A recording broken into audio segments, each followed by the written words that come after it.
L'aéroport Charles de Gaulle grouille de monde, au point qu'il est difficile de savoir si l'on est encore en France ou déjà à l'étranger. Le hall central est bondé de voyageurs venus du monde entier.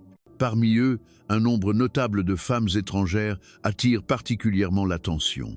On raconte que des femmes venant de pays où les hommes se font rares réservent leurs billets pour la France des mois à l'avance dans l'espoir d'y trouver un mari. Notre protagoniste du jour est l'une de celles qui, ayant entendu parler de ces mariages internationaux, est venue pour s'y opposer. Pourtant, une fois arrivée en France, sa perspective changera du tout au tout. L'histoire que nous allons vous raconter est celle d'une femme farouchement opposée au mariage de sa sœur avec un Français, qui finira par s'installer elle-même dans ce pays.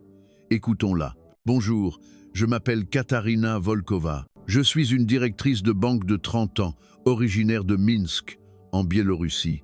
On dit souvent de moi que je suis trop pragmatique, trop réaliste. Ce n'est pas faux. Après le décès de mon père il y a 10 ans, j'ai commencé à m'occuper de ma mère à la santé fragile et de ma jeune sœur. J'ai choisi la responsabilité plutôt que mes rêves, la stabilité plutôt que l'aventure. Chaque décision de ma vie a été prise pour ma famille. Mais l'histoire que je vais vous raconter a complètement changé le cours de mon existence. Je vous prie de l'écouter attentivement. L'hiver à Minsk semble toujours interminable. Un soir, après une longue journée à la banque, je regardais la neige tomber à gros flocons par la fenêtre de mon bureau quand une notification d'appel vidéo d'Alina apparut sur mon écran d'ordinateur.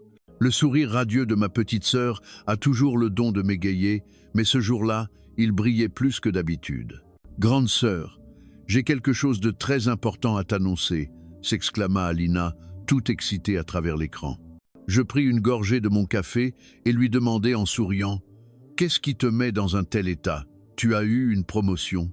À l'écran, Alina marqua une pause, prit une profonde inspiration et déclara « Je vais me marier. Louis et moi avons décidé de nous marier. » À cet instant, la tasse de café me glissa des mains et se renversa sur mon bureau. Tandis que je m'empressais d'éponger le liquide avec un mouchoir, j'avais du mal à en croire mes oreilles. « Quoi? Te marier? Mais vous ne vous connaissez que depuis 8 mois. » Le regard d'Alina se fit déterminé. « Je sais que c'est court, ma sœur, mais Louis est l'homme le plus sincère et le plus attentionné que j'ai jamais rencontré, et sa famille me traite déjà comme leur propre fille. » Mon esprit était en plein chaos. Voilà 3 ans que ma sœur était partie à Paris pour un programme d'échange universitaire. J'avais accepté à contre-cœur qu'elle décide de s'y installer pour de bon après avoir obtenu son diplôme et trouvé un travail. Quand elle m'avait parlé de son petit ami, j'avais pensé que ce n'était qu'une amourette de jeunesse, une étape normale. Mais le mariage, c'était bien trop soudain. « Alina, n'est-ce pas un peu précipité? Le connais-tu vraiment bien? La France, leur culture, c'est si différent de chez nous. » Le visage de ma sœur se durcit. « Tu me prends encore pour une enfant? La famille de Louis est formidable. Il me respecte sincèrement. Il m'aide même à apprendre le français. Il est bien plus responsable que la plupart des hommes biélorusses que nous connaissons. » L'image de mon amie Macha me vint à l'esprit. 2 ans plus tôt, Macha avait rencontré un Italien sur un site de rencontres internationales et l'avait épousé. Au début, cela ressemblait à un conte de fées, une nouvelle vie dans un pays européen prospère. Mais 6 mois après le mariage, son mari avait complètement changé. Il était devenu violent, la traitant comme un joli trophée rapporté d'Europe de l'Est. Aujourd'hui, Macha souffrait de dépression et suivait une thérapie. « Alina, tu te souviens de l'histoire de Macha? Tu te rappelles à quel point elle a souffert? Un mariage international peut être bien plus risqué que tu ne l'imagines. » Yi-oh, ma sœur soupira.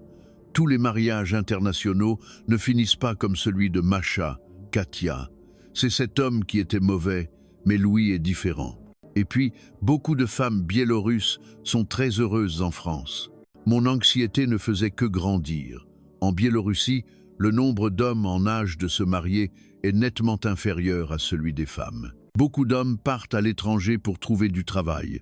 Et parmi ceux qui restent, nombreux sont ceux qui luttent contre l'alcoolisme ou le chômage. Dans ce contexte, les femmes d'Europe de l'Est, comme nous, sont souvent traitées comme des marchandises sur le marché du mariage international. S'il te plaît, Alina, réfléchis encore un peu. Le mariage est une décision qui change une vie. Es-tu absolument sûr que c'est quelqu'un de bien? Peux-tu vraiment t'imaginer vivre en France pour toujours? Les larmes montèrent aux yeux d'Alina. Je pensais que tu me comprendrais. Tu as toujours soutenu mes choix. Pourquoi essaies-tu de m'empêcher d'être heureuse maintenant? La conversation devint de plus en plus tendue, nos émotions prenant le dessus. Je croyais agir pour le bien de ma sœur, mais elle avait l'impression que je cherchais à contrôler sa vie. Alina, je n'essaie pas de te contrôler. Je m'inquiète pour toi.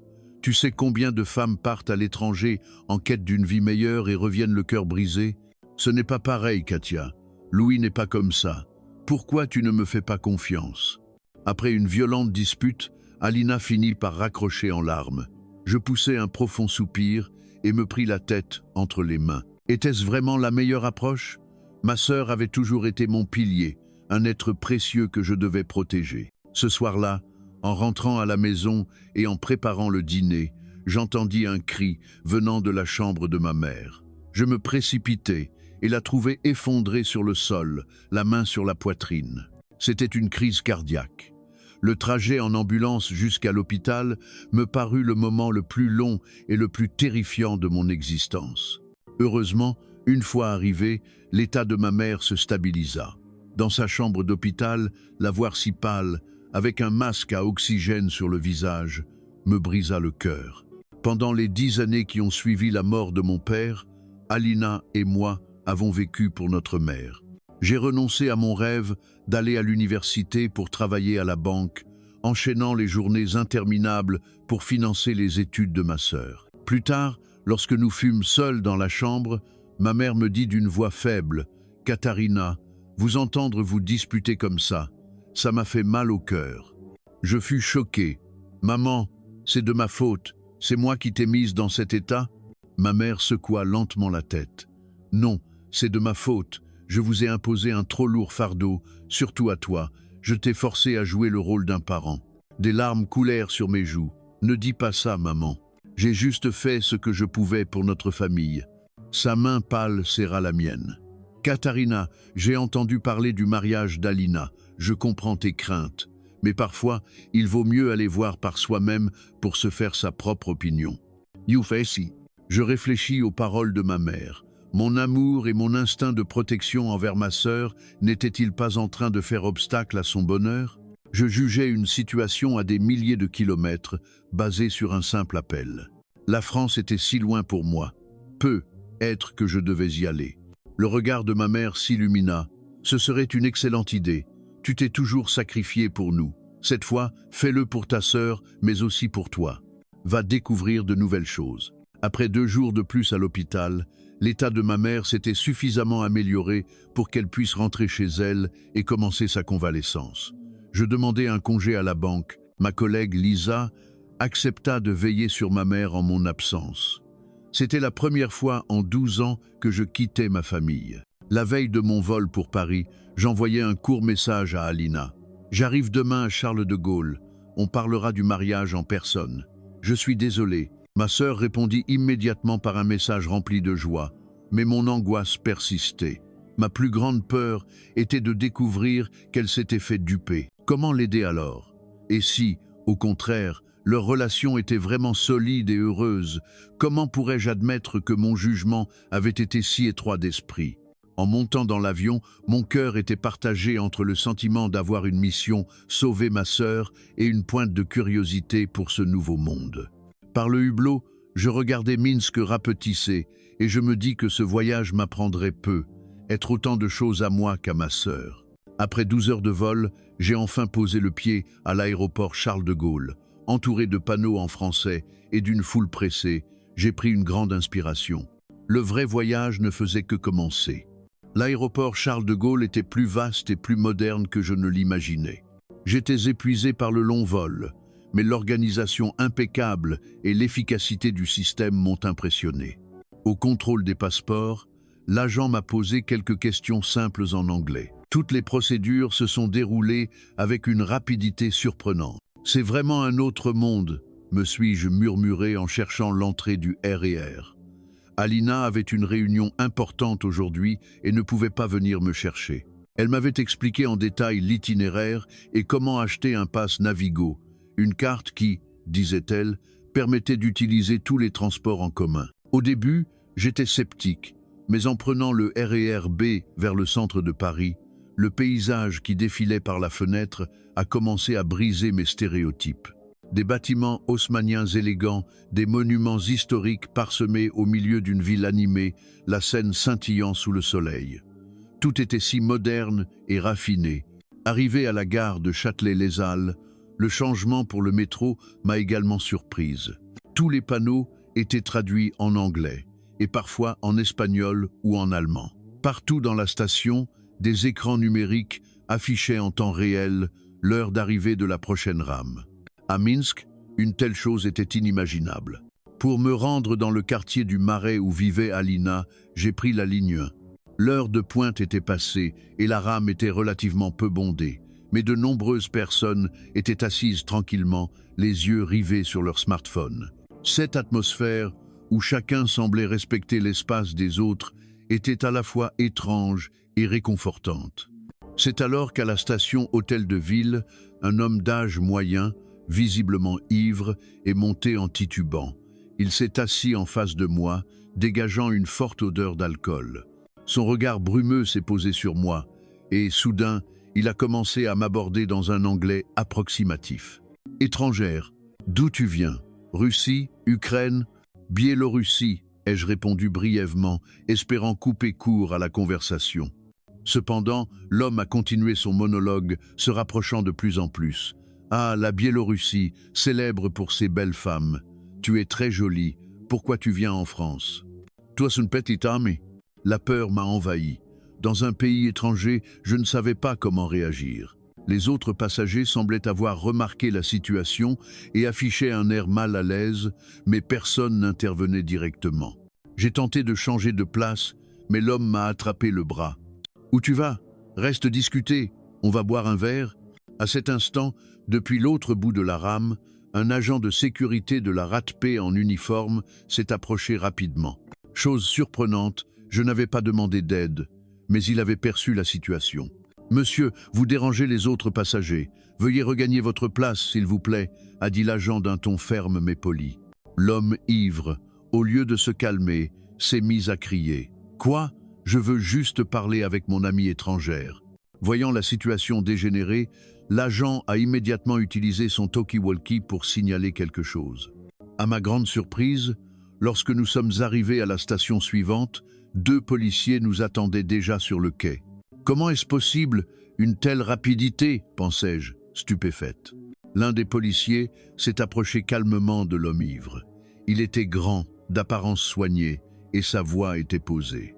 Alors que l'ivrogne continuait de résister, il a maîtrisé la situation avec une fermeté non agressive. « Monsieur, vous avez trop bu. Nous allons vous raccompagner chez vous. Veuillez coopérer. » Pendant que son collègue emmenait l'homme, le policier s'est tourné vers moi et m'a demandé en anglais courant « Vous allez bien? Vous n'avez pas été blessé ?» J'ai hoché la tête. « Non, ça va, merci. Je suis juste surprise par votre rapidité d'intervention. » Il a souri en expliquant « Le métro est équipé de caméras de surveillance et notre centre de contrôle surveille les rames en temps réel. Dès qu'une situation anormale est détectée, nous intervenons immédiatement. » Il s'appelait Adrien Leclerc. Il m'a demandé où j'allais et a proposé de m'aider à arriver à destination en toute sécurité. J'ai d'abord voulu refuser, mais craignant de me perdre dans cette ville inconnue, j'ai accepté son offre. En sortant du métro, Adrien m'a brièvement parlé de la culture et des coutumes françaises. Son ton calme et son attitude prévenante m'ont peu à peu mis à l'aise. « Vous venez de Biélorussie, n'est-ce pas? De Minsk ?» a-t-il demandé. « Oui, c'est exact. »« Comment le savez-vous » ai-je répondu, surprise. Il a souri. « En fait, mon ami Louis va bientôt épouser une jeune femme biélorusse. Il m'a dit qu'elle était originaire de Minsk. » À cet instant, je me suis arrêté net. « Alina, par hasard ?» Les yeux d'Adrien se sont écarquillés. « Oui, comment le savez-vous? Seriez-vous sa sœur? Louis m'a dit que la sœur d'Alina devait arriver aujourd'hui. » Cette coïncidence m'a laissé sans voix. Adrien était le meilleur ami de Louis et Alina avait justement prévu de me les présenter tous les deux ce soir-là. Était-ce le destin ou un simple hasard? Guidé par Adrien, je suis arrivé à l'appartement d'Alina. Dès qu'elle m'a vu, ma sœur s'est jetée dans mes bras. En apprenant comment j'avais rencontré Adrien, elle a affiché une expression d'incrédulité. « Mon Dieu, Katia, comment as-tu pu le rencontrer comme ça? Je comptais justement vous présenter. » Sa voix était un mélange de joie et de surprise. Peu de temps après, Louis est arrivé. Il était plus jeune que je ne l'imaginais et dégageait une grande gentillesse. Il m'a salué poliment, m'a serré la main et son sourire sincère a commencé à dissiper ma méfiance. « Mademoiselle Volkova, je suis ravi de vous rencontrer enfin. Alina me parle si souvent de sa grande sœur. Ce soir, mes parents nous invitent tous à dîner, si cela vous convient. » Menimai. J'ai hésité un instant, mais j'ai fini par accepter. Après tout, rencontrer la famille de Louis était le but principal de mon voyage. La famille de Louis habitait un bel appartement dans le Marais. Dès que la porte s'est ouverte, un accueil chaleureux et l'odeur alléchante de la cuisine m'ont enveloppé. La mère de Louis traitait Alina avec l'affection d'une mère pour sa propre fille et m'a témoigné une sincère bienveillance. La table était couverte de plats traditionnels français. Bœuf bourguignon, gratin dauphinois, soupe à l'oignon et une sélection de fromages. C'était la première fois que je goûtais à ces mets et j'ai été conquise par ces saveurs nouvelles. La tarte tatin, faite maison par la mère de Louis, était particulièrement divine. Pendant le dîner, le père de Louis a pris la parole avec tact. « Mademoiselle Volkova, vous êtes certainement venue avec beaucoup d'inquiétude. Sachez que nous considérons sincèrement Alina comme un membre de notre famille. Louis est un garçon responsable et nous espérons que vous pourrez lui faire confiance. » En entendant ces mots, j'ai posé mes couverts et observé leur visage. Je n'y ai vu ni faux semblant, ni comédie, mais une véritable sincérité. Le doute dans mon cœur a commencé à fondre. Après le dîner, nous sommes allés nous promener au jardin du Luxembourg voisin. Bien qu'il soit plus de 22 heures, le parc était encore animé par des gens qui faisaient du jogging ou discutaient. Ce qui m'a le plus frappé, c'est de voir des femmes se promener seules. En Biélorussie, il serait bien trop dangereux pour une femme de sortir seule à cette heure. « C'est incroyable, ai-je dit. » Louis a hoché la tête. La France n'est pas parfaite, mais la sécurité, surtout à Paris, est l'une des meilleures au monde. Sous le ciel étoilé, en contemplant les lumières du parc, je me sentais de plus en plus confuse. Cet endroit était à l'opposé de ce que j'avais imaginé. Des transports publics efficaces, des rues propres, un environnement sûr et surtout Louis et sa famille qui aimaient sincèrement Alina. Pourtant, une question subsistait. Devais-je vraiment laisser ma sœur s'installer pour de bon dans ce pays étranger? En pensant à notre mère en Biélorussie, à notre ville natale et à tous nos souvenirs communs, une part de moi restait inquiète. Sur le chemin du retour à mon hôtel, Adrien, qui avait terminé son service, m'a rejointe.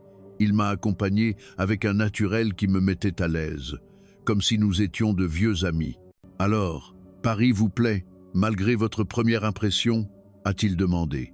Bien plus que ce à quoi je m'attendais, ai-je répondu honnêtement. Mais je ne peux pas encore être totalement sereine. Adrien a souri avec compréhension. Bien sûr, il s'agit de votre famille. Si vous le voulez, je peux vous faire visiter Paris ces prochains jours. Cela vous aidera à mieux connaître le pays. En le quittant dans le hall de l'hôtel, j'ai repensé à cette journée. La France était bien différente du monde que je connaissais. À ce moment-là, je n'aurais jamais pu imaginer à quel point les jours suivants allaient changer ma vie et celle d'Alina. Une semaine après mon arrivée en France, je commençais à m'habituer au rythme parisien. En vivant dans l'appartement d'Alina, j'observais son quotidien de près. Chaque matin, ma sœur partait travailler pleine d'énergie et d'assurance. L'entendre parler en français au téléphone avec ses collègues m'étonnait. La petite sœur timide et réservée que je connaissais semblait avoir disparu, laissant place à une nouvelle femme complètement métamorphosée. « Katia, Adrien nous propose de visiter le Louvre et l'Arc de Triomphe aujourd'hui. Il m'a contacté hier », m'annonça Alina au petit déjeuner. À l'évocation du nom d'Adrien, mon cœur s'accéléra inexplicablement. Depuis notre première rencontre dans le métro, il était souvent passé nous voir, nous faisant découvrir différents quartiers de Paris. Son intelligence, sa conversation et sa délicatesse me touchaient à chaque fois. En tant que policier, il était doté d'un grand sens des responsabilités, mais aussi d'un humour tendre. À l'heure convenue, Adrien arriva ponctuellement. Je l'attendais, déjà prête. C'était son jour de congé. Il avait troqué son uniforme impeccable pour une tenue décontractée mais élégante. Je me surpris à le détailler du regard. « Aujourd'hui, vous allez découvrir l'histoire de France », dit-il en souriant. Le musée du Louvre était un palais majestueux, un chef-d'œuvre architectural au cœur de la ville trépidante. Ses façades ornées et sa structure grandiose contrastaient vivement avec les bâtiments modernes environnants. Adrien m'a expliqué en détail l'histoire du musée, de forteresse médiévale à résidence royale, puis à plus grand musée du monde. Il abrite une grande partie de l'héritage non seulement français, mais aussi mondial. C'est le cœur de notre culture. Ces explications n'étaient pas celles d'un simple guide touristique, mais témoignaient d'un amour et d'une compréhension profonde de l'histoire de son pays. En l'écoutant, je me suis soudain demandé ce que je connaissais vraiment de l'histoire de la Biélorussie. Peu, être qu'en me concentrant trop sur les réalités de la survie, j'avais négligé la richesse de la culture et de l'histoire de ma propre nation. Pour le déjeuner, nous nous sommes arrêtés dans un café parisien traditionnel pour déguster un café et des pâtisseries. Porté par l'arôme délicat du café, notre conversation s'est approfondie. « Mademoiselle Volkova, que faites-vous comme travail en Biélorussie ?» demanda Adrien. « Je suis directrice dans une banque, responsable du service des prêts aux particuliers, » ai-je répondu. « C'est un poste important. Est-ce que ce travail vous plaît ?» Cette question me fit réfléchir. Est-ce que j'aimais mon travail? Je réalisais soudain que je ne m'étais jamais posé la question. Après la mort de mon père, il fallait bien que je trouve un emploi pour subvenir aux besoins de ma famille. Je l'avais fait par pur sens du devoir. Je ne dirais pas que je l'aime. C'est plutôt quelque chose que je dois faire, et j'admis honnêtement. Le regard d'Adrien s'adoucit. « Alors, quel était votre rêve, à l'origine ?» « Je voulais devenir médecin. » Ma voix trembla en prononçant ces mots. Avant la mort de mon père, je me préparais à entrer en faculté de médecine, mais la vie en a décidé autrement. À cet instant, une émotion longtemps refoulée a refait surface.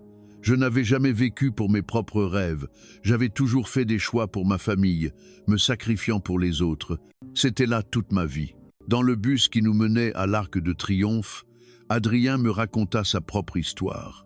Il aurait voulu être écrivain, mais sur les conseils de sa famille, il était devenu policier.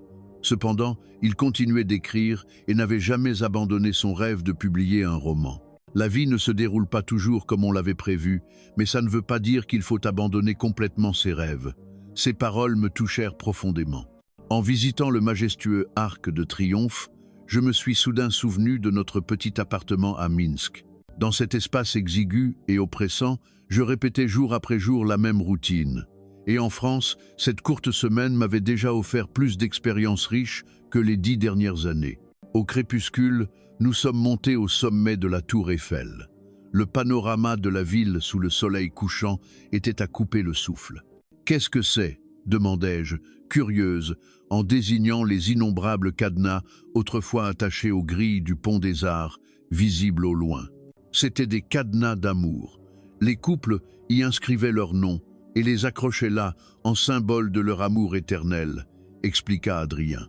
Je tendis machinalement la main comme pour toucher l'un de ces souvenirs. Ces petits morceaux de métal portaient l'amour et les promesses de quelqu'un. Pour une raison inconnue, cela me rendit un peu envieuse. Dans ma vie, je n'avais jamais eu le temps ni l'occasion de chercher l'amour. Les problèmes concrets passaient toujours en premier, les sentiments étaient un luxe. Quels sont vos projets à votre retour en Biélorussie? La question d'Adrien me tira de mes pensées. À mon retour, commençai-je, avant de m'interrompre. Qu'est-ce qui serait différent à mon retour? À part retourner à cette banque, à cette routine étouffante, il ne semblait pas y avoir d'autre choix. Je suppose que je continuerai à vivre la même vie. Tito. En redescendant de la tour, nous nous sommes assis dans un café voisin. L'expression d'Adrien devint soudainement sérieuse. Katharina, en réalité, depuis notre première rencontre, je suis attiré par vous. » Cette confession soudaine fit battre mon cœur à tout rond. Adrien continua. « J'ai entendu par Alina tout ce que vous avez sacrifié pour votre famille. Mais je pense que, de temps en temps, il faut aussi penser à son propre bonheur. » Ouais. Je ne savais pas quoi répondre et restais silencieuse. Ce genre de sentiment, cette situation, m'était complètement étranger. En le regardant dans les yeux, je pouvais sentir sa sincérité. Alors que je réfléchissais à ce que j'allais dire, mon téléphone sonna. C'était Lisa, mon amie, qui s'occupait de ma mère en Biélorussie. Sa voix tremblait. « Katharina, l'état de ta mère s'est de nouveau aggravé. Elle est à l'hôpital. » Je me sentis glacé jusqu'aux os. La nouvelle de la rechute de ma mère me laissa l'esprit vide. L'idée de devoir rentrer immédiatement s'imposa à moi. « D'accord, je rentre dès que possible. » Après avoir raccroché, j'expliquai la situation à Adrien. « Ma mère a fait une rechute, je dois rentrer. » Sans un mot, Adrien prit ma main. Sa main était chaude et ferme. « Quoi qu'il arrive, je vais vous aider. Commençons par chercher un billet d'avion. » Sur le chemin de l'hôtel, Adrien est resté à mes côtés. Pendant que j'expliquais la situation à Alina et que nous réservions un vol, il m'a apporté un soutien immense. Son calme et son aide concrète m'ont permis de ne pas m'effondrer. Ce soir-là, en nous quittant dans le hall, Adrien me dit avec un air grave: « Quelle que soit votre décision, je vous soutiendrai. Si vous devez revenir, je serai là à vous attendre. » En entendant ces mots, les larmes me montèrent aux yeux. En Biélorussie, je n'avais jamais ressenti cela. Que quelqu'un comprenne ma situation et me soutienne inconditionnellement. Cela m'apporta un réconfort sans précédent. De retour dans ma chambre, en faisant mes valises, j'étais submergé par des émotions complexes. L'inquiétude pour ma mère, la question du mariage de ma sœur et mes sentiments naissants pour Adrien, tout se mélangeait. Par la fenêtre, en regardant la nuit parisienne, je réalisais soudain qu'en ce court laps de temps, j'avais commencé à penser à moi, à ma propre vie. Cette expérience était en train de me changer. Le lendemain matin, Alina m'accompagna à l'aéroport. Dans le hall des départs, ma sœur me serra fort dans ses bras. « Grande sœur, que penses-tu de mon mariage avec Louis ?» demanda Alina avec précaution.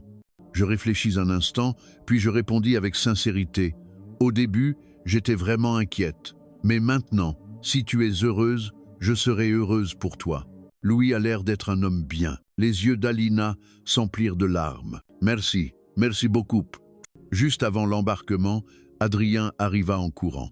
Il tenait un petit cadeau. « C'est pour votre mère, du ginseng français. On dit que c'est bon pour la santé, » dit-il, un peu timidement. À cet instant, j'eus la certitude d'avoir des sentiments particuliers pour cet homme. Je ne savais pas si je reviendrais, si c'était notre dernier adieu, mais une chose était claire. Ce court séjour en France avait changé ma vie pour toujours. L'avion décolla. Par le hublot, je regardais Paris rapetissé. Un choix important m'attendait. La responsabilité de prendre soin de ma mère, accepter le mariage de ma sœur, et trouver le courage de me battre pour mon propre bonheur. Le voyage de retour vers la Biélorussie se fit avec un cœur plus léger qu'à l'aller. Malgré mon inquiétude pour la santé de ma mère, une idée audacieuse avait commencé à germer dans mon esprit. Et si j'envisageais de m'installer en France ? Cette pensée, d'abord faible, devint de plus en plus claire à mesure que l'avion se rapprochait de Minsk.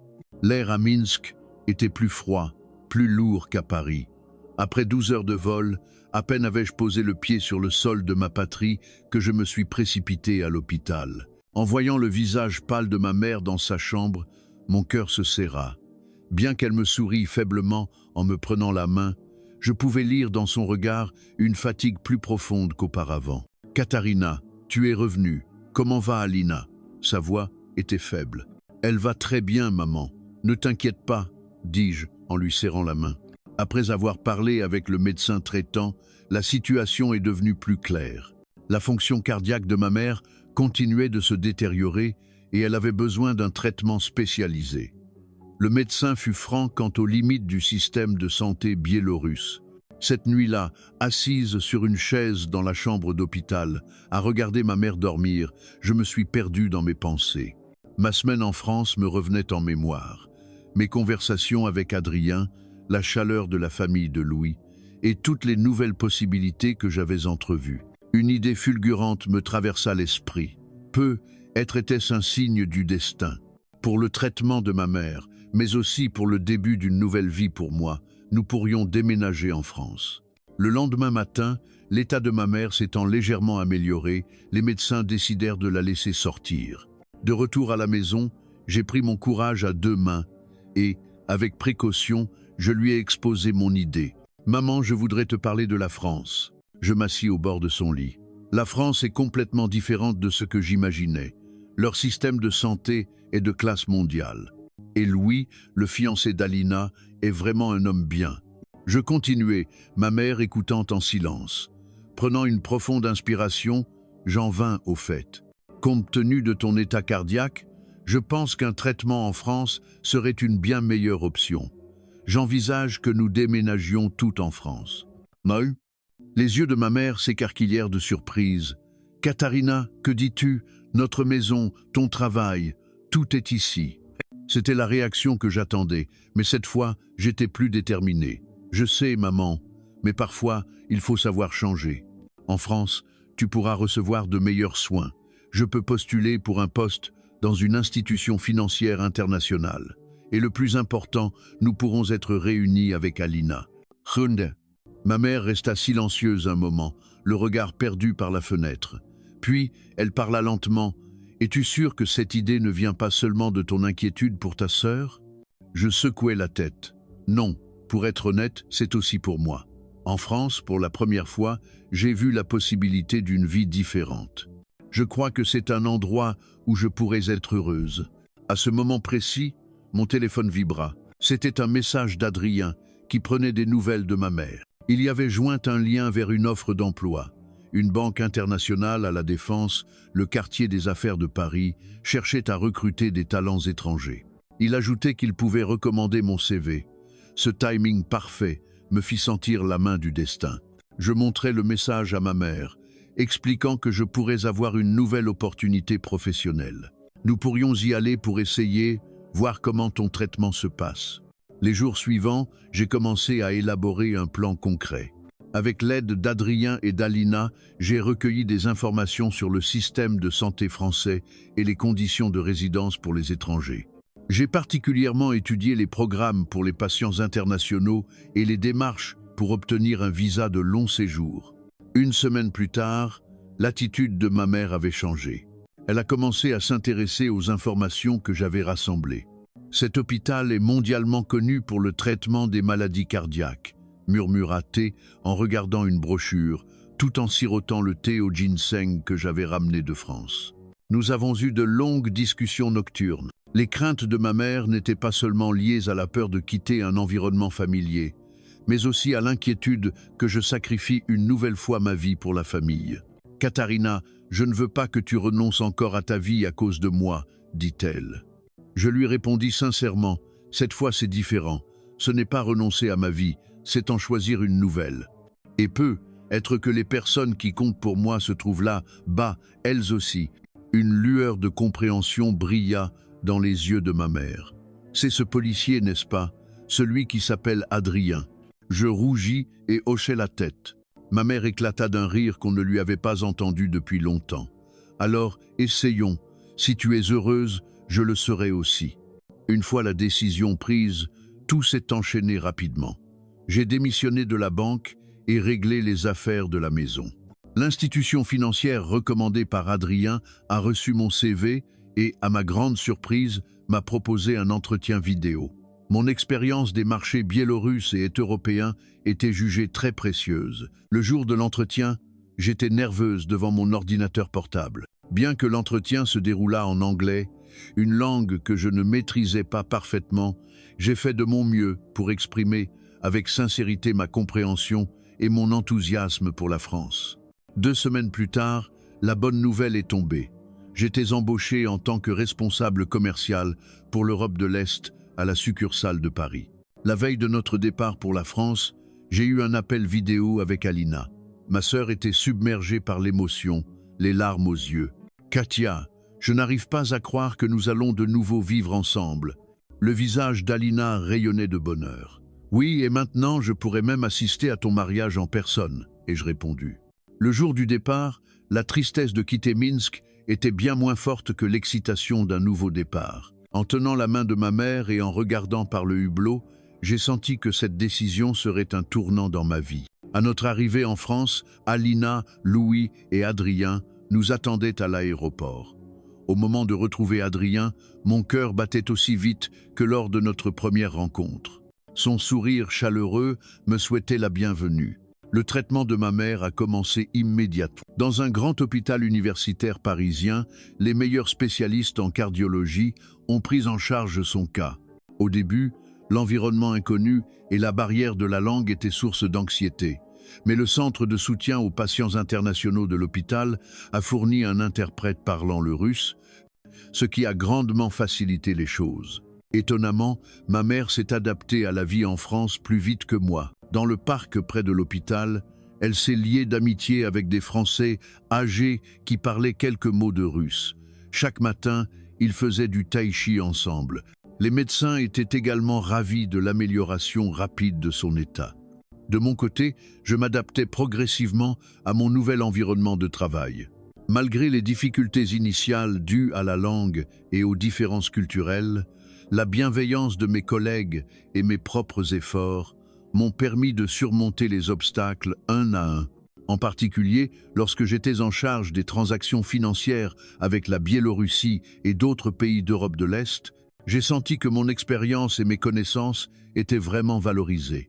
Ma relation avec Adrien s'est approfondie naturellement. Chaque week-end, nous explorions ensemble les recoins cachés de Paris. Parfois, nous lisions ensemble ses écrits.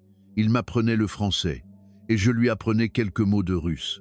En apprenant la culture et la langue de l'autre, nos cœurs se rapprochaient de plus en plus.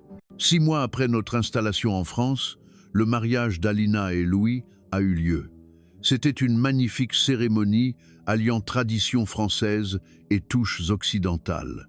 Ma mère et moi étions assises au premier rang, regardant la mariée heureuse.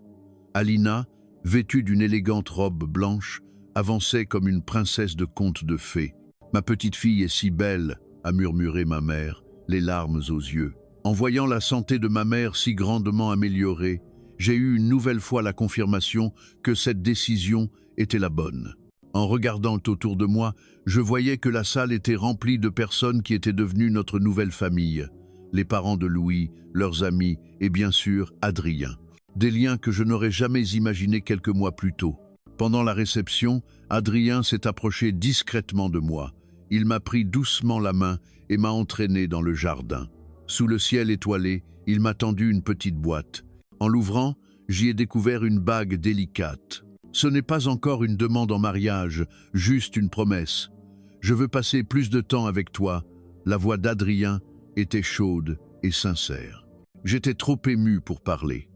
Dans ce pays étranger, j'avais reçu des cadeaux inattendus, la santé de ma mère, le bonheur de ma sœur, et ma propre nouvelle vie et mon propre amour. En enfilant la bague, j'ai compris pour la première fois que choisir son propre bonheur pouvait devenir une bénédiction pour toute la famille. Le sacrifice n'était plus la seule expression de l'amour. Le courage de chercher son propre bonheur était aussi une autre forme d'amour. En serrant la main d'Adrien, j'en étais certaine. La France n'était plus un pays étranger. 6 mois plus tard, un matin, alors que je me préparais à partir au travail, j'ai reçu un message d'Adrien. « Es-tu libre ce soir? J'ai quelque chose d'important à te dire. » C'est écoute message, Fitzembal mon cœur. Notre relation s'était consolidée au fil des derniers mois, mais il ne m'avait jamais invité à discuter de manière aussi formelle. « Bien sûr. Est-ce que quelque chose ne va pas ?» ai-je répondu, le cœur serré. « Rien de grave. Je veux juste qu'on parle de notre avenir. Rendez-vous à 19h dans ce restaurant au bord de la Seine, à côté du Pont Neuf. » Toute la journée, j'étais ailleurs. Mes collègues ont remarqué ma distraction et m'ont même taquiné en me demandant si j'allais recevoir une bague de fiançailles. Bien que j'ai nié en riant, l'idée me traversait l'esprit. Cela faisait presque 1 an que je connaissais Adrien. Sa gentillesse, son intelligence et sa passion pour la vie me fascinaient profondément. À ses côtés, j'avais trouvé un sentiment de sécurité et d'appartenance que je n'avais jamais connu. Plus important encore, il m'encourageait à poursuivre mes propres rêves. J'avais commencé à faire du bénévolat dans une organisation à but non lucratif liée à la médecine, renouant avec ce rêve de jeunesse que j'avais été forcé d'abandonner. Avec Adrien, nous explorions souvent les différents coins de Paris, du quartier animé de Montmartre à la quiétude du parc des Buttes-Chaumont. Chaque escapade m'ouvrait une nouvelle facette de cette ville. Au fil du temps, la France avait cessé d'être un pays étranger pour devenir mon véritable foyer. En rentrant chez moi pour me changer, ma mère a tout de suite deviné mon état d'esprit. Son état de santé était bien meilleur qu'en Biélorussie, son teint était rosé et elle était pleine d'énergie. « Tu as l'air particulièrement excité aujourd'hui ?» a-t-elle dit en souriant. « J'ai un rendez-vous avec Adrien » et j'avouai en rougissant. Il a dit qu'il avait quelque chose d'important à me dire. « Je me demande bien ce que ça peut être » a dit ma mère avec un clin d'œil. « Souviens-toi, quoi qu'il te demande, écoute ton cœur. » Vêtu d'une robe que j'avais choisie avec soin, je suis arrivé au restaurant à 19 heures précises. Adrien m'attendait déjà, portant un costume élégant que je ne lui avais jamais vu, ce qui le rendait encore plus beau que d'habitude. Sur la table, il y avait une rose rouge et une petite boîte en velours. En voyant la boîte, mon cœur a failli s'arrêter. Était-ce vraiment une demande en mariage ? « Tu es magnifique », dit Adrien, en se levant pour tirer ma chaise. « Merci d'être venu. » Le dîner s'est déroulé agréablement. Nous avons parlé de travail, de famille et du dernier film que nous avions vu. Mais je sentais qu'Adrien était un peu tendu. Son regard se portait de temps en temps sur la petite boîte. Lorsque le dessert est arrivé, Adrien a pris une profonde inspiration et a pris la boîte. « Katharina, te rencontrer a été le plus bel imprévu de ma vie. Au cours de cette année, je suis devenu de plus en plus certain que tu es la personne avec qui je veux passer le reste de mes jours. » Il a ouvert la boîte. À l'intérieur se trouvait une bague en diamant étincelante. « Veux-tu m'épouser ?» Les larmes me sont montées aux yeux. C'était le moment que j'attendais, et pourtant, il semblait arriver si vite. Un immense bonheur m'a envahi, et j'ai ouvert la bouche pour dire « oui » quand mon téléphone a soudainement sonné. C'était Alina. Normalement, j'aurais laissé le message aller sur la messagerie vocale. Mais mon intuition me disait que cet appel était important. « Excuse-moi, je dois répondre » ai-je dit à Adrien. Il a hoché la tête, compréhensif. « Katia !» La voix d'Alina était au bord des larmes. « Maman s'est évanouie. Elle est à l'hôpital de la Pitié, Salpêtrière. Les médecins disent que c'est très grave. Un frisson glacial a parcouru mon échine. J'arrive tout de suite. » Après avoir raccroché, j'ai regardé Adrien, paniqué, incapable de prononcer un mot. « Que se passe-t-il » a-t-il demandé, le regard plein d'inquiétude. « Maman, elle s'est évanouie. Elle est à l'hôpital, c'est grave, » ai-je dit d'une voix tremblante. Adrien a immédiatement rangé la bague dans sa poche. « Allons tout de suite à l'hôpital. Ne t'inquiète pas, la réponse peut attendre. » Dans le taxi, Adrien me serrait la main, me donnant silencieusement de la force. Mais mon esprit était un chaos de peur et de culpabilité. Les derniers examens de ma mère étaient tous normaux. Comment son état avait-il pu se détériorer si soudainement? Étais-je trop concentré sur mon propre bonheur au point de négliger sa santé? Les lumières du couloir de l'hôpital étaient aveuglantes et froides.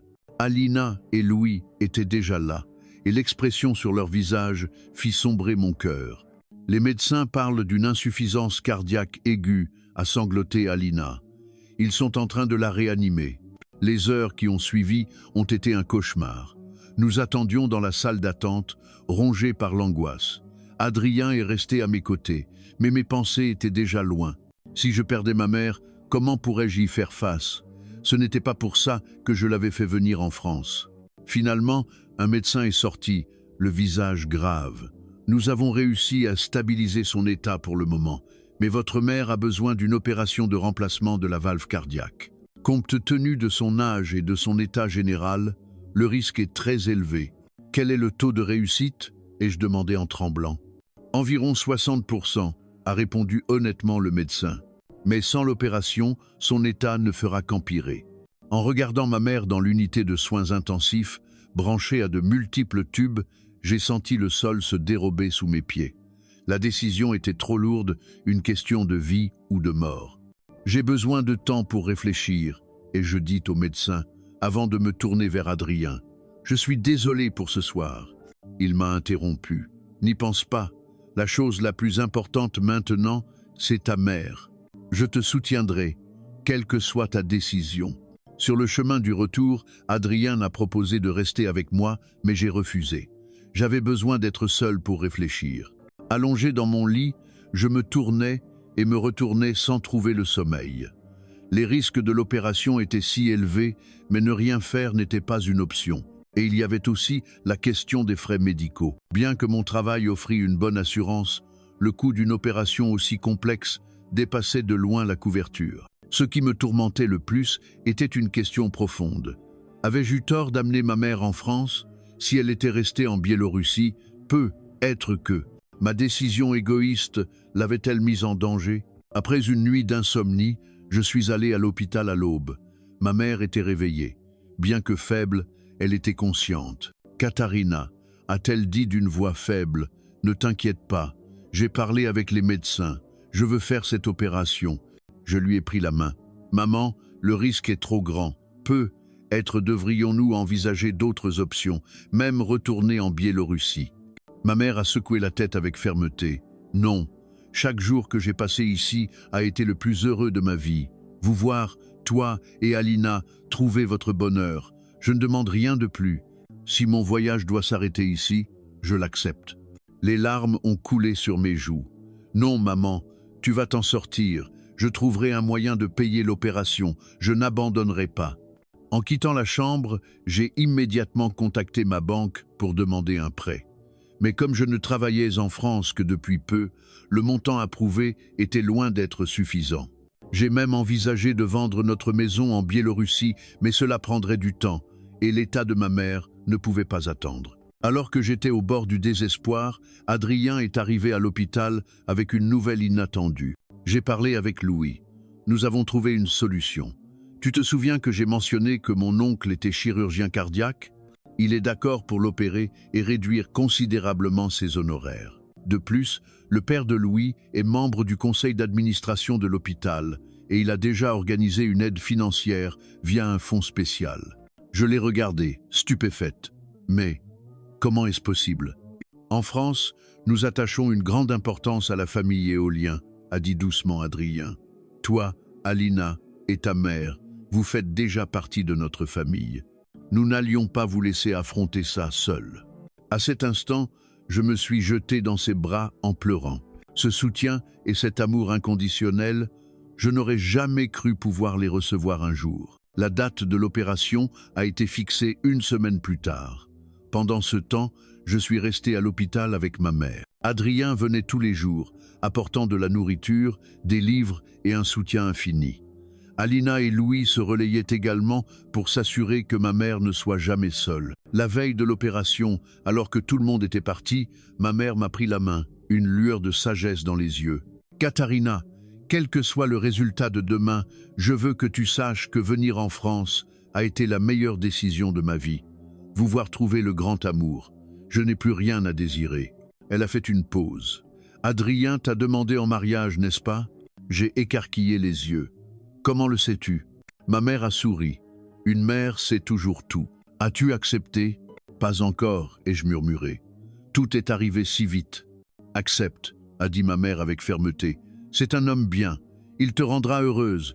Tu mérites d'avoir ta propre vie et ton propre bonheur. » Le lendemain, l'opération a duré 6 heures. Ce fut l'attente la plus longue de ma vie. Adrien est resté à mes côtés tout le temps, me tenant la main, m'offrant un soutien silencieux.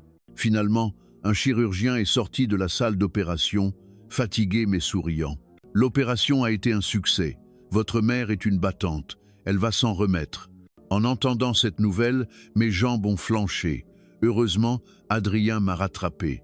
Une vague de joie et de gratitude m'a submergé.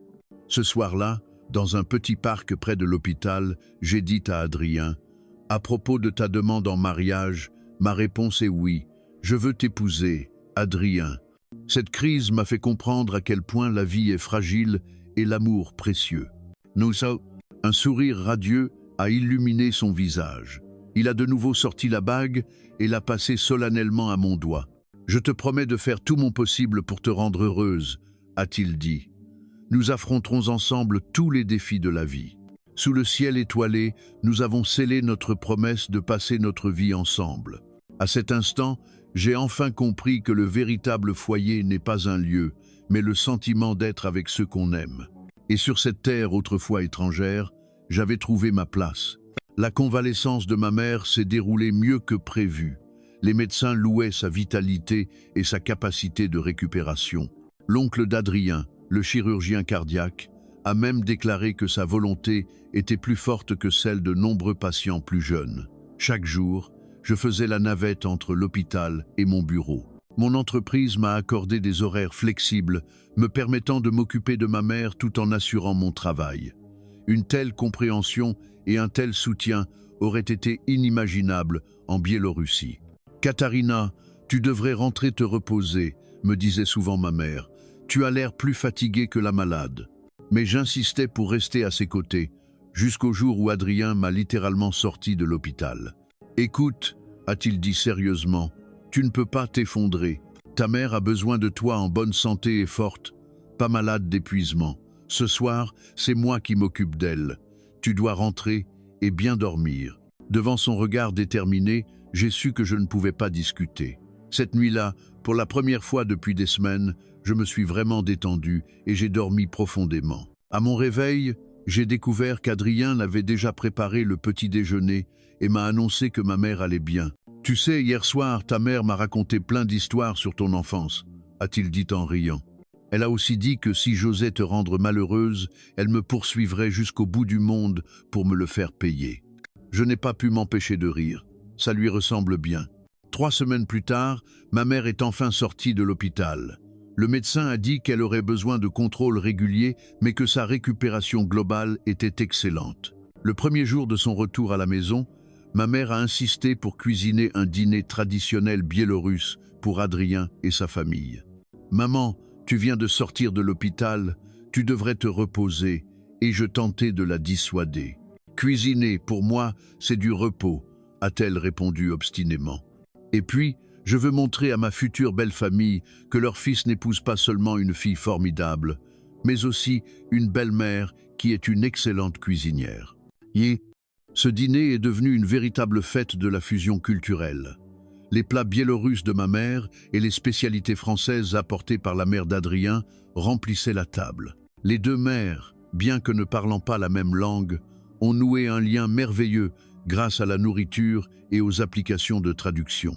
On dirait qu'il n'y a pas que nous qui allons nous marier. Nos mères sont devenues les meilleures amies du monde, m'a murmuré Adrien à l'oreille, me faisant rire. Avec la santé de ma mère stabilisée, nous avons commencé à préparer notre mariage. Nous avons décidé de le célébrer au printemps suivant, 6 mois plus tard, en combinant les traditions françaises et biélorusses.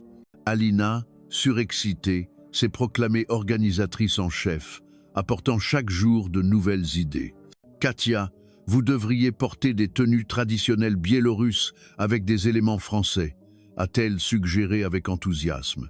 « Et on pourrait faire participer nos amis de Biélorussie à distance. » En voyant sa ferveur, je me suis souvenu de moi-même, m'opposant à son propre mariage. Je ne pus m'empêcher de ressentir une profonde émotion. Aujourd'hui, je comprenais parfaitement ce qu'elle avait ressenti. Quand on trouve le véritable amour, tous les obstacles semblent insignifiants. La famille d'Adrien a soutenu nos projets de mariage de tout cœur. Ses parents ont spontanément proposé de prendre en charge la plupart des frais, arguant que leur fils allait enfin fonder une famille et que cela méritait d'être célébré. J'ai d'abord voulu refuser, mais Adrien m'a expliqué que c'était une tradition en France et que pour les parents, organiser le mariage de leurs enfants était un honneur. En France, le mariage n'est pas seulement l'affaire de 2 personnes, mais l'union de 2 familles, a-t-il dit, accepte leur gentillesse. C'est leur façon d'exprimer leur amour. Peu à peu, j'ai appris à accepter cet amour et ce soutien inconditionnel, cessant d'insister pour tout gérer seul. Pour moi, qui avais été habitué depuis l'enfance à tout assumer seul, c'était un changement majeur. Pendant les préparatifs du mariage, j'ai eu une surprise particulière. Ma candidature a été acceptée pour un programme d'éducation à la santé communautaire dans un grand hôpital parisien. C'était un poste à temps partiel qui me permettait de participer à des activités liées à la médecine pendant mon temps libre, renouant ainsi avec ce rêve de jeunesse que j'avais dû abandonner. « Tu vois », a dit Adrien joyeusement, « la vie est toujours pleine de possibilités. Peut-être que tu pourras même reprendre tes études de médecine. » Ces paroles m'ont fait réfléchir. Peut-être qu'il n'était vraiment pas trop tard. En France, j'avais vu de nombreuses personnes changer de carrière et poursuivre leurs rêves à la quarantaine, voire plus tard. Peut-être que je pouvais, moi aussi, envisager de reprendre des études pour m'engager sur la voie de la médecine. Cette idée a germé dans mon esprit et a commencé à prendre racine. 2 mois avant le mariage, j'ai reçu un appel de ma collègue Lisa de la banque en Biélorussie. Elle m'a annoncé une nouvelle surprenante. De plus en plus de femmes biélorusses s'intéressaient à la France et se renseignaient sur les possibilités d'immigration et de travail. Les histoires de ta vie que tu partages sur les réseaux sociaux ont inspiré beaucoup de gens, m'a dit Lisa. En te voyant trouver le bonheur et une nouvelle vie, elles veulent aussi essayer de changer la leur. Cela m'a surprise et touchée à la fois. Je n'aurais jamais pensé que mon expérience pourrait influencer les autres. Encouragé par Lisa, j'ai commencé à partager en ligne des aspects plus authentiques de la vie en France.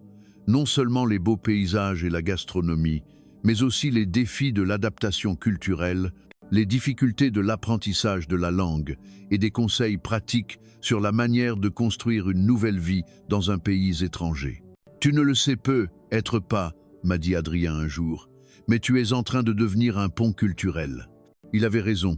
Sans m'en rendre compte, mon appartement était devenu un lieu de rencontre pour les nouveaux arrivants d'Europe de l'Est en France. Ma mère et moi recevions souvent ces compatriotes qui avaient le mal du pays, partageant avec eux de la nourriture biélorusse et nos expériences françaises. En les voyant trouver amitié et soutien dans un pays étranger, j'ai ressenti un sentiment d'accomplissement sans précédent. 1 mois avant le mariage, le médecin de ma mère nous a apporté une excellente nouvelle. Sa fonction cardiaque était revenue à un niveau presque normal, et elle pouvait désormais entreprendre des voyages plus longs. Cela signifiait que nous pouvions réaliser un rêve, lui faire découvrir les différentes régions de France. « Je veux voir ce pays qui a rendu mes filles si heureuses », a dit ma mère, les yeux brillants d'impatience. Ainsi, pendant les week-ends précédant le mariage, notre famille, accompagnée d'Adrien, s'est lancée dans un tour de France. Du Mont-Saint-Michel en Normandie aux champs de lavande de Provence, des châteaux de la Loire aux calanques de Marseille, chaque étape a apporté à ma mère des surprises et des émotions sans fin. « Ce pays est encore plus beau que je ne l'imaginais », s'est exclamée ma mère devant les falaises d'Étretat. « Pas étonnant que toi et Alina soyez tombées amoureuses d'ici. » En voyant le teint sain de ma mère et son sourire sincère, j'ai su que l'avoir fait venir en France était la meilleure décision que j'ai jamais prise. La dernière étape de notre voyage fut Chamonix, dans les Alpes. Au milieu d'une mer de nuages, notre famille a assisté au lever du soleil sur le Mont Blanc. Lorsque les premiers rayons de soleil ont percé les nuages, illuminant toute la vallée, j'ai ressenti une profonde sérénité et une grande plénitude. « Katharina », a dit ma mère en me prenant la main, « merci de nous avoir amenés ici.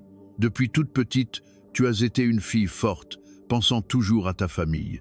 Maintenant, te voir enfin faire un choix pour ton propre bonheur me rend plus fier que jamais. » Les larmes me sont montées aux yeux, mais cette fois, c'était des larmes de bonheur. Sur les sommets des montagnes françaises, à l'aube d'un nouveau jour, j'ai ressenti la plénitude de la vie et ses possibilités infinies. De retour à Paris, les préparatifs du mariage sont entrés dans leur phase finale. La mère d'Adrien m'a offert un bracelet de jade, un bijou de famille. « C'est la tradition », m'a-t-elle expliqué. « La nouvelle mariée de notre famille reçoit ce cadeau. » Ce présent précieux m'a donné un profond sentiment de responsabilité et d'appartenance. « À partir de maintenant, tu es ma fille », a-t-elle dit dans un anglais simple, les yeux remplis d'amour maternel. 1 semaine avant le mariage, un colis spécial est arrivé de Biélorussie. C'était le voile de mariée de mon arrière-grand-mère, un héritage de près de 100 ans.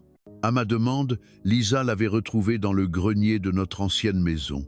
Maintenant, ton mariage unira les traditions de deux familles, a dit ma mère en regardant ce voile ancien. Le passé et le futur, l'Orient et l'Occident, parfaitement réunis. 3 jours avant le mariage, dans le cadre de mon travail pour le programme d'éducation à la santé, j'ai rencontré une jeune fille biélorusse.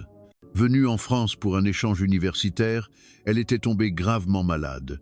Quand elle a appris que je parlais sa langue, une lueur d'espoir a brillé dans ses yeux. Enfin, quelqu'un qui me comprend, a-t-elle dit dans notre langue maternelle, sa voix affaiblie par la maladie. À cet instant, j'ai soudain compris ce que je voulais vraiment faire. Devenir un pont médical interculturel comme celui-ci, aider les personnes qui rencontrent des problèmes de santé dans un pays étranger. En lui expliquant son plan de traitement dans sa langue maternelle, en voyant la peur sur son visage être remplacée par la compréhension et le soulagement, j'ai ressenti une satisfaction professionnelle sans précédent. Le matin du mariage, je me tenais devant le miroir, vêtu d'une robe de mariée qui combinait des éléments biélorusses et français, portant le voile de mon arrière-grand-mère et le bracelet de jade de la mère d'Adrien. Ma mère et Alina m'aidaient à faire les derniers ajustements. Le bonheur se lisait sur les visages des 3 femmes. « Es-tu prête ?» a demandé ma mère, les larmes aux yeux. J'ai pris une profonde inspiration et j'ai hoché la tête, plus prête que jamais. En sortant de la pièce, le père d'Adrien m'attendait déjà pour me conduire à l'hôtel. Dans la tradition française, si le père de la mariée n'est pas présent, c'est le père du marié qui assume ce rôle. « Merci », ai-je dit dans mon français encore hésitant. « Merci de m'accueillir dans votre famille. » Il m'a souri avec bienveillance. « C'est à nous de te remercier d'apporter tant de bonheur à Adrien. » Quand la musique a commencé, j'ai fait mes premiers pas vers ma nouvelle vie. Au bout de l'allée, Adrien m'attendait en costume, les yeux remplis d'amour et de promesses. À cet instant, j'ai su que j'avais enfin trouvé mon véritable foyer. Pas seulement un lieu, mais un sentiment d'appartenance, le sentiment d'être aimé et accepté. De Minsk à Paris, du doute à l'acceptation, de la responsabilité au bonheur, mon voyage a été rempli de rebondissements inattendus, mais chaque étape m'a conduite à devenir une meilleure version de moi-même et à vivre une vie plus belle. Sous le soleil de France, entouré de ceux que j'aime, j'ai enfin compris que parfois, la plus grande aventure est de poursuivre son propre bonheur et le plus grand courage est de se permettre d'être aimé. Après l'effervescence du mariage, notre nouvelle vie a peu à peu trouvé son rythme. Adrien et moi avons acheté un petit appartement sur l'île Saint-Louis, non loin de chez ma mère et d'Alina. L'appartement n'était pas grand, mais il avait un balcon donnant sur la Seine, d'où l'on pouvait admirer les lumières scintillantes de Paris la nuit. C'est la maison dont j'ai toujours rêvé, ai-je dit à Adrien le jour où nous avons emménagé. Il m'a serré dans ses bras en murmurant « Tant que je suis avec toi, n'importe quel endroit est ma maison ». La première année de mariage a été remplie d'ajustements et de surprises. La cohabitation de 2 personnes issues de cultures différentes a été à la fois douce et pleine de défis. Adrien a dû s'habituer à ma manière directe, typiquement biélorusse, de m'exprimer, tandis que je devais apprendre à comprendre le mode de communication plus implicite et nuancé des Français. Dans notre culture, un « oui peut » être signifie souvent un « non poli », m'a expliqué Adrien une fois. Et quand un Français dit « c'est pas mal », cela veut généralement dire que c'est excellent. Ces différences culturelles ont souvent donné lieu à des quiproquos amusants, mais elles sont aussi devenues un élément qui ajoutait du piquant à notre relation. Chaque malentendu, suivi d'une discussion, nous permettait de mieux comprendre le monde de l'autre. 3 mois après notre mariage, une opportunité qui allait changer ma carrière s'est présentée. Une grande université parisienne lançait un programme spécial de médiation interculturelle en santé, destiné à former des personnes passionnées par les services médicaux, mais sans formation médicale formelle. Ce programme de 2 ans permettait de devenir traducteur médical et coordinateur culturel certifié, aidant les patients internationaux à recevoir des soins en France. « Tu devrais postuler », m'a soutenu Adrien sans hésiter. « C'est exactement ce qui correspond à ta passion et à tes compétences. » Après une sélection rigoureuse, j'ai été admise. Cela signifiait que je devais continuer mon travail dans la finance tout en étudiant le soir et le week-end. Mon emploi du temps était extrêmement chargé, mais chaque fois que j'étais en stage à l'hôpital, aidant des patients étrangers qui ne parlaient pas la langue à communiquer avec les médecins, toute la fatigue en valait la peine. Vous savez, m'a dit un jour un patient russe, vous ne traduisez pas seulement les mots du médecin, vous traduisez l'espoir. Quand on est malade dans un pays étranger, rien n'est plus rassurant que sa langue maternelle. De tels moments m'ont convaincu que cette nouvelle voie était la bonne. La carrière d'Adrien a également connu un nouveau développement. Il a enfin terminé son premier roman, une histoire mêlant légende folklorique française et romance contemporaine. Contre toute attente, le roman a non seulement eu du succès en France, mais il a aussi été traduit en plusieurs langues, y compris en russe. « Imagine, a-t-il dit, étonné, mon livre va être lu dans ton pays natal. Le monde est vraiment petit. » En voyant sa joie de réaliser son rêve d'écrivain, j'ai ressenti un immense bonheur. Nous devenions tous les deux de meilleures versions de nous-mêmes, grâce aux encouragements de l'autre. La santé de ma mère est restée stable. Elle n'était plus seulement une patiente nécessitant des soins, mais un membre actif de la communauté. Elle a rejoint un club international pour seniors et participé à diverses activités avec des retraités du monde entier. Elle a même commencé à apprendre le français. Ses progrès étaient lents, mais elle y prenait beaucoup de plaisir. « Tu sais, hier, je suis allée seule au marché et j'ai marchandé avec les vendeurs entièrement en français », m'a-t-elle raconté fièrement un jour. Ils ont tous dit que mon accent était charmant. Alina et Louis ont également entamé une nouvelle étape de leur vie. Ils allaient devenir parents. En apprenant la nouvelle, ma mère et moi nous sommes serrés dans les bras en pleurant de joie. « Je vais être tante », ai-je dit, incrédule. « Je vais être grand-mère », s'est exclamée ma mère, encore plus heureuse. Qui aurait cru que j'aurais un petit-fils en France? Pendant sa grossesse, Alina a eu plus que jamais besoin de la présence de sa famille. Nous nous sommes relayés pour prendre soin d'elle, l'accompagner pour acheter des articles de puériculture. Les traditions parentales françaises et biélorusses se sont souvent affrontées dans nos discussions, provoquant des rires et des réflexions profondes. En Biélorussie, nous pensons que les femmes enceintes ne devraient pas regarder de films d'horreur, sinon l'enfant sera peureux, a déclaré ma mère sérieusement. En France, nous croyons que les femmes enceintes ne devraient pas utiliser de ciseaux, sinon l'enfant aura une malformation, a répondu la mère de Louis avec le même sérieux. Alina, écoutant ces superstitions, se contentait de sourire en secouant la tête. Je pense que mon enfant sera le bébé le plus protégé du monde avec toutes les bénédictions de deux cultures. Pendant cette attente d'une nouvelle vie, je réfléchissais souvent à mon propre avenir. Adrien et moi avions parlé d'avoir des enfants, mais nous avons décidé d'attendre un an ou deux jusqu'à ce que ma formation médicale soit terminée. Nous avons tout le temps, disait toujours Adrien. Réalise d'abord tes rêves professionnels. Sa compréhension et son soutien m'ont une nouvelle fois rendue reconnaissante que le destin m'ait conduite à lui. À l'approche de notre premier anniversaire de mariage, j'ai reçu une invitation spéciale. L'ambassade de Biélorussie en France m'a demandé de devenir ambassadrice culturelle pour aider à promouvoir la compréhension et l'amitié entre les deux pays. Ce poste à temps partiel n'affecterait ni mon travail principal, ni mes études, mais il m'offrait une plateforme pour partager mon expérience interculturelle. « Tu vois », a dit Adrien en apprenant la nouvelle, « tu es passé d'une visiteuse pleine de doutes à un pont entre la France et la Biélorussie. » Il avait raison. En repensant à mon anxiété et à mes doutes à mon arrivée en France, un peu plus d'un an auparavant, et en me regardant maintenant, le changement était énorme. J'étais venu pour dissuader ma sœur de se marier, et maintenant, non seulement j'avais moi-même trouvé l'amour, mais j'avais aussi construit une nouvelle identité et une nouvelle mission sur cette terre. Le jour de notre premier anniversaire, Adrien m'a emmené à l'endroit de notre premier rendez-vous, ce restaurant au bord de la Seine. En nous asseyant à la même table, tout autour de nous semblait inchangé, mais nous savions tous les deux que nous n'étions plus les mêmes. Il y a un an, jour pour jour, j'ai failli te demander en mariage ici même, a rappelé Adrien en souriant, avant d'être interrompu par un appel téléphonique. Le destin a toujours ses propres plans. Je lui ai pris la main. Cet imprévu a rendu notre amour encore plus fort. Après le dîner, nous nous sommes promenés le long du quai. La brise nocturne caressait doucement nos visages. Les lumières de Paris se reflétaient sur l'eau comme des étoiles tombées sur terre. « Si tu pouvais remonter le temps, ferais-tu un choix différent ?» a soudainement demandé Adrien. Je me suis arrêté et les regardé droit dans les yeux.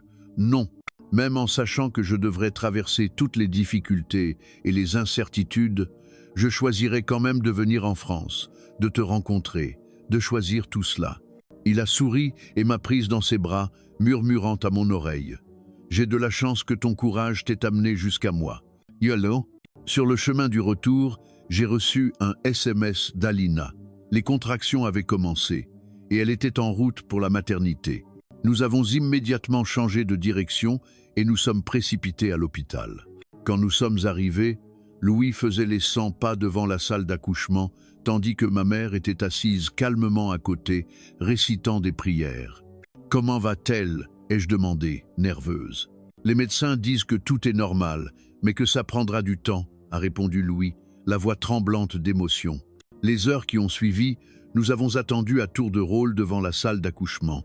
Adrien nous a acheté du café et des sandwichs, tandis que ma mère tricotait sans relâche une couverture pour bébé, une nouvelle compétence qu'elle avait récemment acquise. À 3h17 du matin, un cri perçant de bébé a rompu le silence de l'hôpital. Peu de temps après, une infirmière est sortie pour annoncer que c'était un garçon en bonne santé et que la mère et l'enfant se portaient bien. Lorsque nous avons été autorisés à entrer dans la chambre, nous avons vu Alina, épuisée mais heureuse, tenant un petit paquet dans ses bras.